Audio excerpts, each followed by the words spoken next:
On se retrouve pour ce cours hebdomadaire avec les deux dieux. Voilà. On a dit qu'on parlait de la paracha. Depuis la paracha, on va aller vers la Géoula, des tas de inyanim, des tas de sujets. Ce qui est important dans la paracha, c'est qu'elle est aussi une paracha avec laquelle on vit. C'est une aura de l'Admorazaken, donc un enseignement de l'Admorazaken. Vivre avec la paracha. Et son frère nous a dit qu'il s'agissait du fait de vivre avec la Parashat Shavua au quotidien, en fait. C'est-à-dire, c'est pas juste quelque chose qu'on étudie, ou même quand on fait son Pirush Rashi, on étudie le Rashi, la Parasha, alors ça reste dans le livre. Non, en fait, on doit retrouver l'écho de cette Parasha également dans notre vie. Voir comment la Parasha, la manière du Shabbat nous influence, et comment nous-mêmes on a une part dans cette Parasha. Voilà. Donc alors on a commencé par Bereshit, Noir, vers Lecha Vayera la semaine dernière. Et maintenant on est arrivé à Chaye Sarah. Chaye Sarah, on va dire de quoi? Quel est le sujet? Quelqu'un qui ne connaît pas demande quel est le sujet de la parashat Chaye Sarah? On répond c'est la mort de Sarah. Alors s'il a un peu de bon sens, il nous dit mais pourquoi dans ce cas-là ça s'appelle la vie ou les vies de Sarah au pluriel? Alors, évidemment, on va dire bon, parce que ce sont les premiers versets, etc.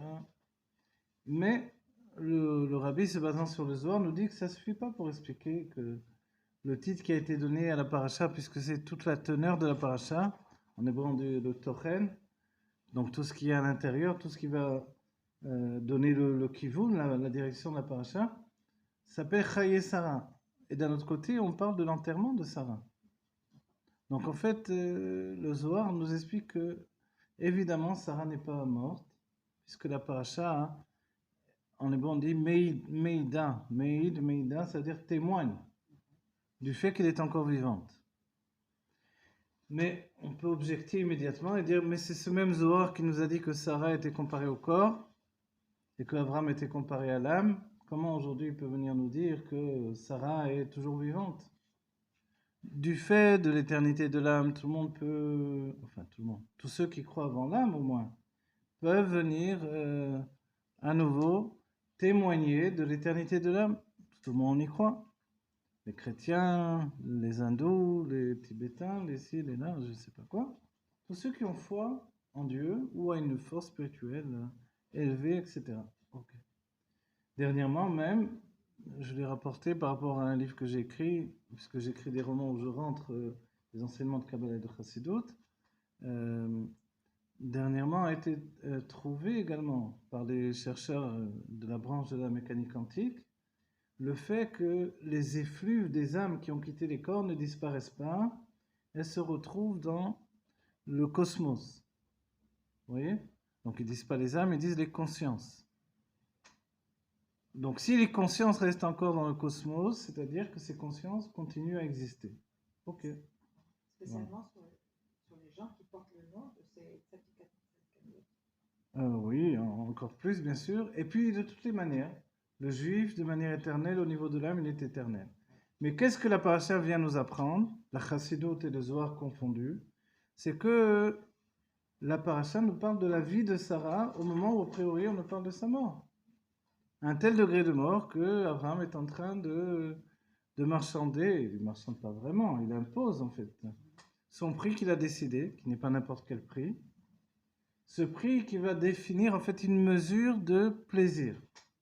Arba Meot, vous vous rappelez 400 shekel, Kodesh. Shekel, pourquoi?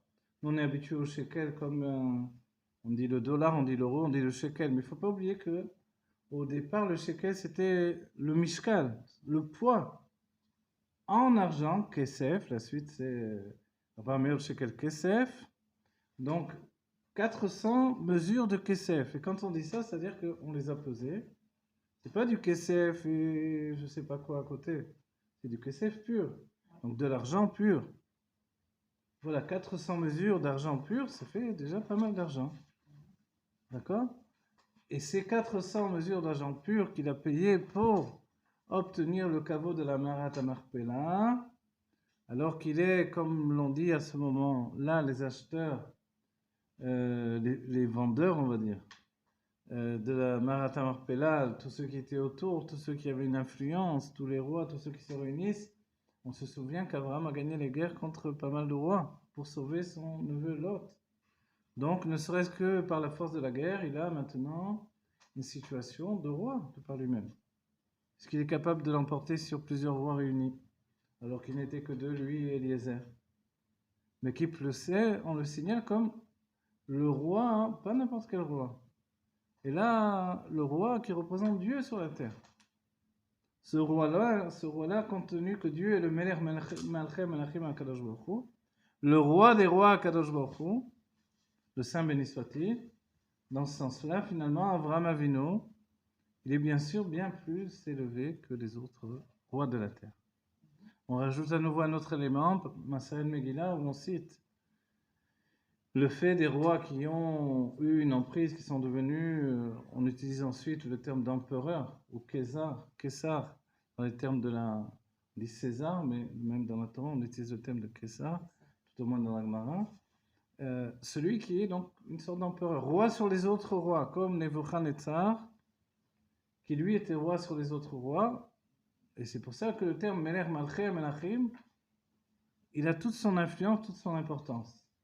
Donc, quand par rapport à la Megillah, on souligne que Achashverosh, lui, il était roi depuis Odo Veat Kush jusqu'à Kush, alors Kush c'est l'Éthiopie, de l'Inde à l'Éthiopie. Certains disent que c'est très près l'Inde et l'Éthiopie, d'autres disent non, c'est très très loin. Et puis, certains disent de la même manière que l'Inde et l'Éthiopie sont éloignées l'une de l'autre, alors toutes les terres qui les séparent appartenaient à Achashverosh. Ceux qui disaient, mais non, tout dépend par où tu passes, parce que ça peut être très près finalement. Donc ceux qui disaient que c'était près, de la même manière que l'un et l'autre sont près, toutes les terres les terres de ce monde sont à proximité de Achashverosh, qui est le roi de toutes les terres. Et la Gemara s'étonne de dire, mais on n'a pas cité Shlomo Améler. Il est bien dit que Shlomo Améler, à son époque, était un roi qui, on va dire, jetait son règne sur tous les rois de la terre. Et la Gemara objecte là-bas, elle dit non, nous on a parlé des rois qui ont de l'influence uniquement dans la royauté que sur le monde ici-bas. Comme on dit dans la Torah, Yoshve Tevel, la terre de Tevel, c'est-à-dire ce monde-ci. Mais Shlomo Améler, c'est différent. Pourquoi?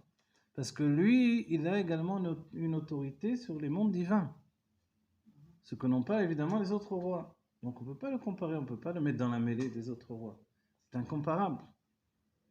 Donc quand on parle d'Avraham Avinu, même si on n'est pas encore dans la royauté établie du peuple juif, la royauté de Yehuda, on a un homme qui est un roi. Man Malché Rabbanan, chez nous les rois, ce sont des sages. Moshe Rabbeinu est considéré comme un roi. Quand Shmuel, finalement le peuple juif vient de trouver pour avoir un roi, a priori il y a une mitzvah de la Torah, Som Tassim Alecha Melech, dès que tu rentres en Eretz Israël, tu vas fixer sur toi un roi. Et Shmuel n'était pas content, le prophète Shmuel n'était pas content. On se demande pourquoi il n'est pas content, a priori. Parce que l'idée était d'avoir un roi comme les autres peuples.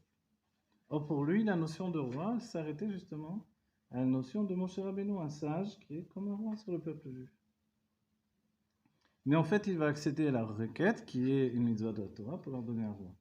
De là va venir Shaoul Améler, puis le second roi qui va être David Améler. Et de là va débuter la lignée de David Améler, qui est la lignée de la royauté de Yehuda, laquelle peut on va dire, s'installer, entre guillemets, résider tout au moins, sur le Harabait, sur le mont du Temple, voisin du Beth Amikdash. Et les rois qui ne sont pas de la lignée de David ne peuvent pas monter sur le Harabait. Et c'est pour ça que quand Hérode, qui a embelli le Beth Amikdash, puisqu'on dit que ceux qui n'ont pas vu le Beth Amikdash de Hérode n'ont pas vu le deux Beth Amikdash de leur temps, une fois qu'ils avaient reconstruit le Beth Amikdash, sont passés des années et des années, et puis Hérode, à l'époque de Rome, qui était donc sous la tutelle quand même de Rome, alors a voulu reconstruire, c'était un immense constructeur, puisqu'il a construit également la forteresse de Masada, et puis il a également renforcé tout ce qui s'est construit autour de Hebron, des Kivrei des Avot. Donc évidemment, c'est un grand constructeur. Okay, et on dit que son Beth Amikdash était resplendissant, qui ressemblait à la mer parce qu'il y avait tout un jeu de pierres et qui brillait au soleil, etc.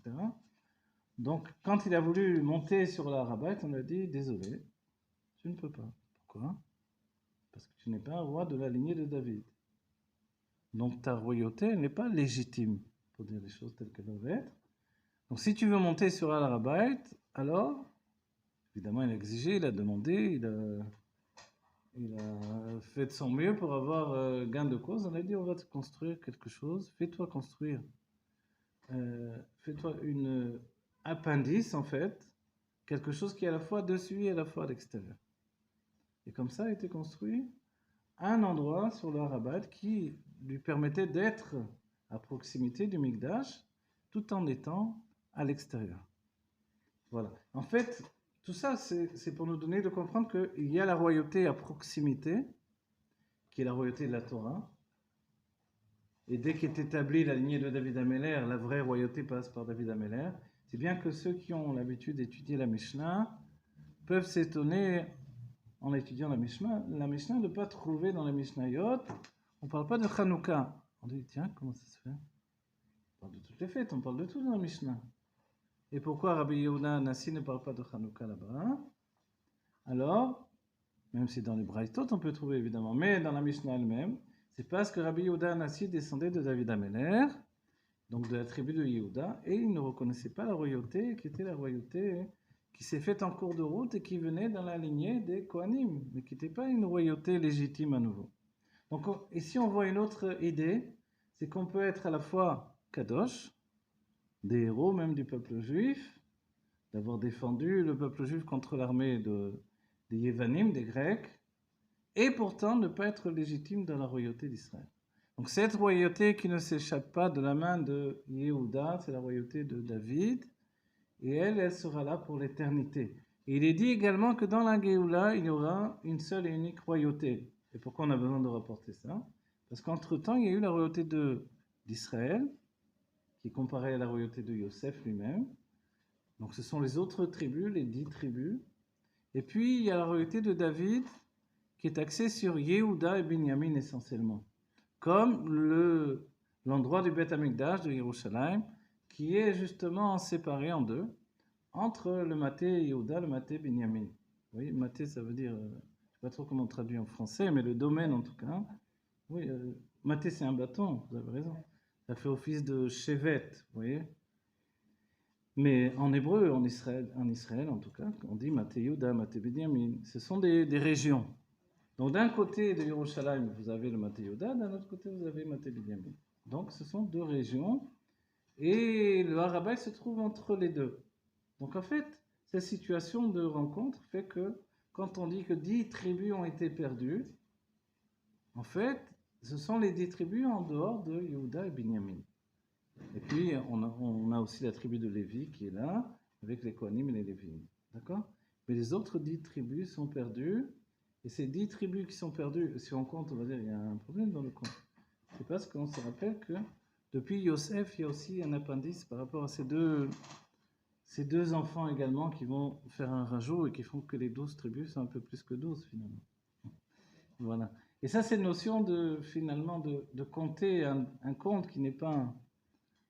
qui est un texte qui n'est pas dans le conte, alors c'est particulier au judaïsme également. C'est bien qu'on va le trouver, par exemple, aujourd'hui c'est l'anniversaire du Rabbi Rachab. Le Rabbi Rachab, c'est le père du Rabbi Rayatz, le Rabbi précédent. Et le Rabbi Rachab, lui, alors on l'appelle le Rambam de la Chassidut. Le Rambam de la Chassidut, parce que comme le Rambam, il rapporte tout, et en même temps, il donne la halakha. C'est-à-dire que quand on donne la halakha, a priori, il faut être minimaliste. Mais comment apporter la halakha et apporter également la faculté de saisir tous les sujets. Par exemple, vous prenez le Mishneh Torah, non, on va dire le Sefer HaMitzvot. Sefer HaMitzvot du Rambam, d'abord il dit immédiatement la mitzvah. Voilà telle mitzvah numéro tant. Donc sur les 613 mitzvot que nous avons, plus les 7 mitzvot de Rabbanan. Alors il nous dit mitzvah numéro tant, il nous énonce la mitzvah, et après il explique. De ce fait-là, on voit déjà, ne serait-ce que dans le décompte des mitzvot, qu'il réunit les deux situations qui font que l'on a pu l'appeler le Nesher Agadol, le grand aigle. Un aigle, qu'est-ce qu'il a de particulier? C'est qu'il vole plus haut que tous les oiseaux. Donc sa vue, elle surplombe tout. Ça, c'est le Rambam qui voit toute la Torah en entier. Donc il parle aussi bien des jours du Mashiach que de la Shemitah, que de tous les sujets qui sont reliés au halachot de tous les temps dans toutes les situations. C'est le seul posek.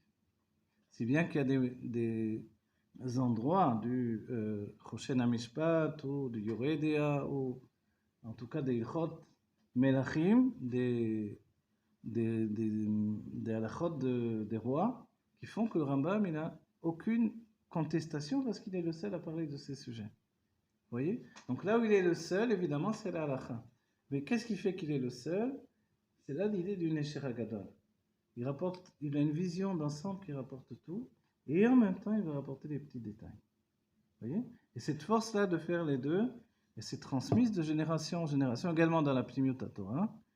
Et on trouvera évoquer ce fait-là chez le Ramak, Rabbi Moshe Cordovero, et dans la Chassidut, on le rapporte à propos du Rabbi Rachab. Le Rabbi Rachab, je n'ai pas cité son nom, c'est Rabbi Shalom Dovber. D'accord? Et le Rabbi Rachab, s'il est appelé le Rambam de la Chassidut, c'est qu'il a cette force de tout rapporter, tous les sujets de la Chassidut, et en même temps de nous donner, comment on peut dire, le sujet de la Lacha. C'est-à-dire comment se comporter. C'est bien que tous les minagim que l'on a dans la Chassidut Chabad, depuis Netilat Yadayim jusqu'au minagim de la Tfila, nous viennent du Rabbi Rachab. Vous voyez? Donc toutes ces habitudes-là qui viennent du Rabbi Rachab, c'est parce qu'il a réuni des sujets les plus complexes, les plus profonds, et nous a donné un aperçu non seulement du fin mot de l'histoire, mais réellement un état de compréhension que chacun peut atteindre. Vous direz d'où il a pris cette faculté-là. On parle du fait que son père déjà avait en lui cette notion-là. Chacun des Rebbeim correspondent aux Sphirot, en ne faisant pas état des sentiments. C'est Chorma, Bina, Avedat, l'Anmoa Zaken, l'Anmoa MCI et le Tzemar Tzedek. Ensuite, on saute les sentiments que sont Chesed, Gvura, Tiferet, ça c'est la Chassidut de Pologne, et on va directement à la finalité, c'est Netzar, Od, Yesod, Malchut. Et là, on a Netzar, le Rabbi Moarash, le père du Rabbi Rachab, Od, le Rabbi Rachab, Yesod, le Rabbi Rayatz, et puis Malchut, le Rabbi Melech Mashiach de la génération, le Rabbi actuel.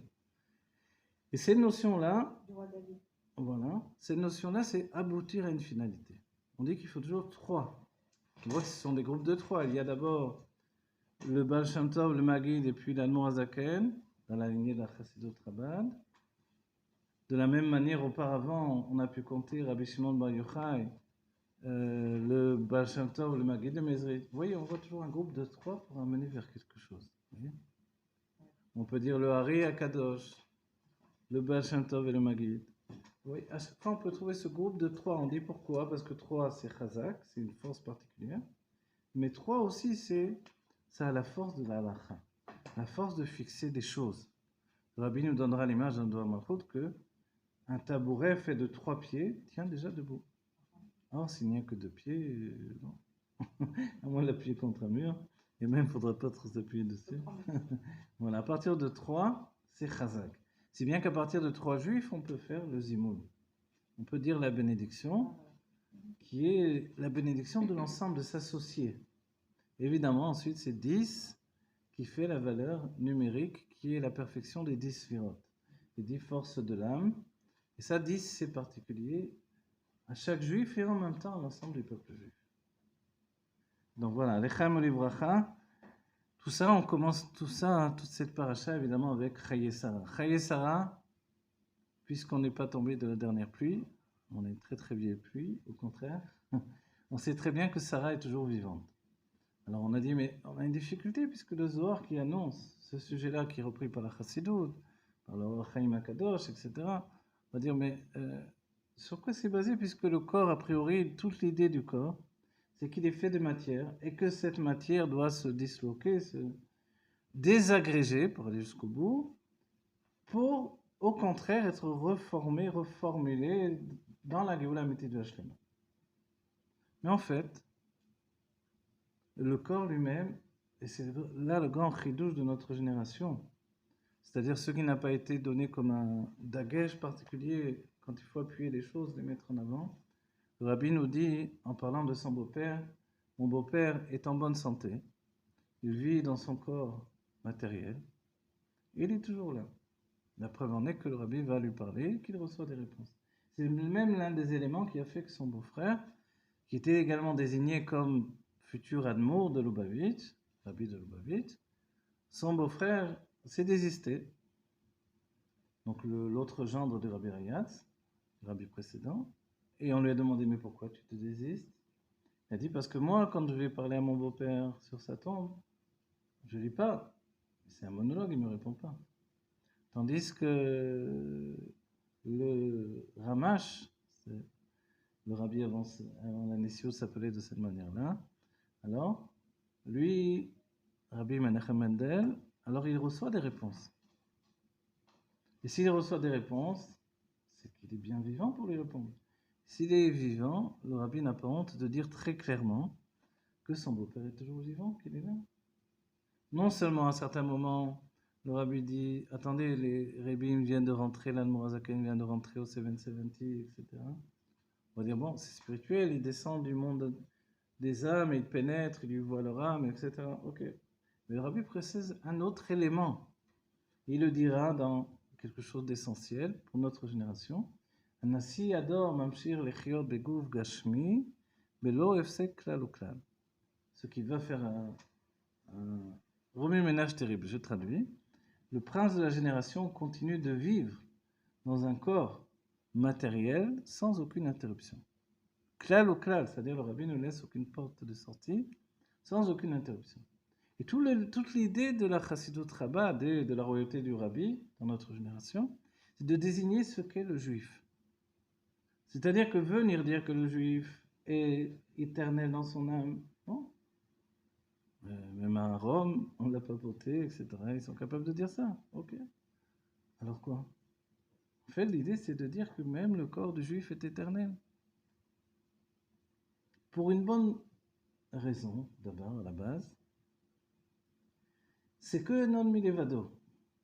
Partant de cet axiome-là, il n'y a rien d'autre que Dieu, que la matière du monde n'est pas une matière inerte comme on peut le penser, n'est pas uniquement une matière immobile, telle qu'elle nous apparaît, ni une matière morte, mais elle est au contraire l'élément le plus proche de l'essence de Dieu. C'est bien que l'essence de Dieu se trouve exactement dans la matière, au sein même de la matière. Et l'essence de Dieu, c'est Dieu qui est tellement caché qu'il ne se cache plus. Il est tellement sa volonté, son désir d'avoir une maison ici-bas, que son visage, c'est cette maison qui se trouve ici-bas. Et quand on dit, mais attends, mais j'avais appris que la matière du monde provient de ce qui s'appelle la Shfirat HaKelim. Vous vous rappelez Shfirat HaKelim? Même le cours dernier, on a un petit peu parlé.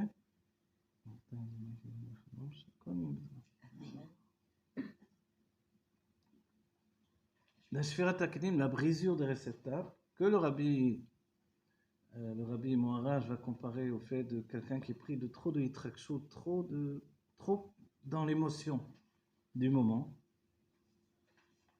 Je vais vous donner un exemple. Le Rabbi Rayatz rapporte quand deux chassidim qui ne s'étaient pas vus quelquefois depuis 10, 20 ans se retrouvent tout à coup.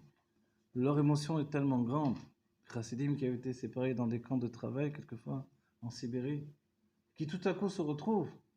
De leur vivant. De leur vivant, bien sûr. Ils sont tellement pris d'émotions, c'est tellement puissant qu'ils sont incapables de dire un seul mot. Ils ne sont pas capables de formuler ce qu'ils ressentent tellement c'est immense, tellement c'est grand. Déjà deux personnes normales, quand elles dans leur famille, elles ont des émotions, Et le Rabbi Morash dira que quand quelqu'un est pris d'un tel niveau de déferlement d'émotions, alors il est incapable, voilà, comme maintenant, de formuler son langage, d'organiser ses mots. Et ça, c'est l'exemple de Shvirat HaKelim, de la brisure des réceptacles. Si bien que ces réceptacles spirituels ont chuté dans ce monde, et que la matière du monde que nous mangeons au quotidien, dans la paracha précédente, on a obtenu de Avraham Avinu la force de manger, qui est la force, dira le Rabbi Rachab, dans le Tafresh Ben, dira que c'est de rentrer le makif dans le pnimi. Rentrer ce qu'il y a autour de nous, essentiellement ce qui est inconscient, en nous. On est comme ça, on est des récupérateurs d'inconscient, on dévore l'inconscient.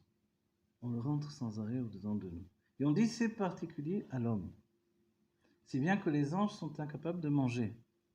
Et que dans la paracha précédente, lorsque les anges ont accédé au fait de pouvoir manger, parce qu'Abraham, en termes hébraïques quotidiens, on dit c'est pas un frayeur de donner à manger, de se fatiguer, pour donner à manger à des anges qui vont faire qu'ils mangent alors qu'ils ne mangent pas. Le Zohar dira que non, ils ont bien mangé. Mais comment des anges ont mangé, puisque les anges, ça ne mange pas. C'est la faculté de l'homme de manger, d'intégrer cette inconscience, cette matière qui vient des mondes divins au-dedans de lui.